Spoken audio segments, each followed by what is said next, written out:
ఘాట్ అనేది మీకు కూడా అర్థమవుతుంది. ఇక ఈ కేసుకు సంబంధించి బీఆర్ఎస్ పార్టీకి సంబంధించిన వర్కింగ్ ప్రెసిడెంట్ కేటీఆర్ దీని మీద రియాక్ట్ అయిన తీరు కాస్త ఆలోచింపజేసే విధంగా ఉన్నది. నేను చెప్తా దీంట్లో ఎందుకు అంటే, బండి సంజయ్ నీతులు నీ కొడుకు దగ్గర పని చేయవా?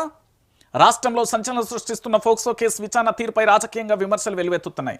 చట్టం అమలులో అధికార యంత్రాంగం అనుసరిస్తున్న విధానాలను ప్రశ్నిస్తూ ప్రతిపక్షాలు గలమెత్తుతున్నాయి. ముఖ్యంగా మహిళా భద్రత, నేరాల నియంత్రణలో ప్రభుత్వ వైఫల్యాలను ఎండగడుతూ పలువురు నేతలు సోషల్ మీడియా వేదికగా నిలదీస్తున్నారు. కేంద్ర మంత్రి కుమారుడు నిందితుడిగా ఉన్న కేసులో జరుగుతున్న పరిణామాలు ప్రస్తావిస్తూ చట్టం అందరికీ సమానంగా వర్తింపచేయాలనే డిమాండ్ వినిపిస్తుంది. కేంద్ర మంత్రుల పిల్లలకు ఒక న్యాయం, సామాన్యులకు మరో న్యాయం. ఫోక్సో కేసును నీరుగార్చేందుకు పోలీసుల ప్రయత్నం. తెలంగాణలో మహిళలపై నేరాలు తారాస్థాయికి చేరాయి. సైబర్ నేరాలలో మన రాష్ట్రమే టాప్. దేశంలోని అత్యధిక క్రిమినల్ కేసులున్న సీఎం మనవాడే. రాహుల్ గాంధీ నిజంగానే ఇది Telangana rising, BRS working president KTR అంటూ కూడా చెప్పిన పరిస్థితి. కానీ నిజంగా కేటీఆర్ని ఏ మాటకు ఆ మాట ఒప్పుకోవచ్చా? నిజంగా మగాడు మనగాడు. ఈయన మీద ఎన్ని ఆరోపణలు చేసిండు.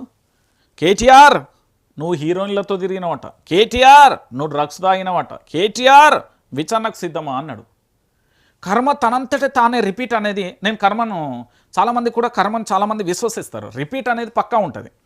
సో ఆ కర్మ ఖచ్చితంగా కూడా పనిచేసింది అనుకోవచ్చు బండి సంజయ్ కేసు వ్యవహారంలో. ఎందుకంటే నేను సనాతన ధర్మానికి సంబంధించిన హిందూ వ్యక్తిని, నేను చెప్తున్నా హిందువును. నాకున్న ఏది భగవద్గీత కానీ, మహాభారతం కానీ, రామాయణం కానీ, లేదా వేదాలు కానీ, ఇవన్నింటినీ మీరు ఎక్కడైనా చూడరు. ప్రతి దాంట్లో కూడా ఏది జరిగినా అది మంత్రమైనా, పూజా విధానమైనా, లేదా శాస్త్రీయంగా